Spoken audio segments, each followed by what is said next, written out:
नमस्कार, आप देख रहे हैं इट्स पास। आज हम बात कर रहे हैं अप्रैल 2026 की एक बड़ी सैन्य घटना की, जिसने दुनिया भर का ध्यान अपनी ओर खींच लिया है। ईरान और अमेरिका के बीच बढ़ते तनाव के बीच एक ऐसा दावा सामने आया है जो हवाई युद्ध की तस्वीर बदल सकता है।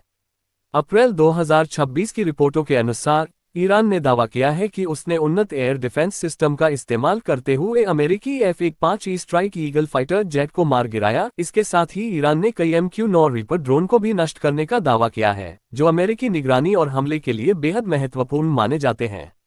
ईरानी सेना का कहना है कि यह कार्रवाई उनके एयर डिफेंस सिस्टम की ताकत को दिखाती है, जो अब पहले से कहीं ज्यादा आधुनिक और सक्षम हो चुका है। गिराए गए F-15E जेट के दोनों क्रू मेंबर्स में से एक को अमेरिकी सेना ने सफलतापूर्वक रेस्क्यू कर लिया है, जबकि दूसरे पायलट की तलाश अभी जारी है। ईरान ने यह भी दावा किया है कि पिछले 35 दिनों के संघर्ष में उसने अमेरिका के 116 ड्रोन और विमानों को नष्ट किया है।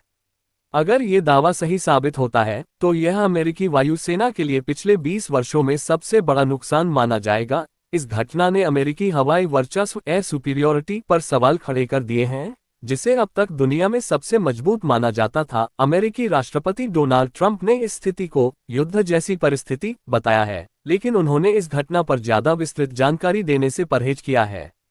सैन्य विशेषज्ञों का मानना है कि अगर ईरान के दावे सही हैं, तो यह मध्य पूर्व में शक्ति संतुलन को बदल सकता है। इस घटना के बाद क्षेत्र में तनाव और बढ़ गया है और आने वाले दिनों में हालात और गंभीर हो सकते हैं। पुष्पिन निष्कर्ष कंक्लूजन, ईरान का ये दावा सिर्फ एक सैन्य सफलता नहीं, बल्कि एक बड़ा रणनीतिक संदेश भी है। अब दुनिया की नज़र इस बात पर है कि अमेरिका इसका जवाब कैसे देता है।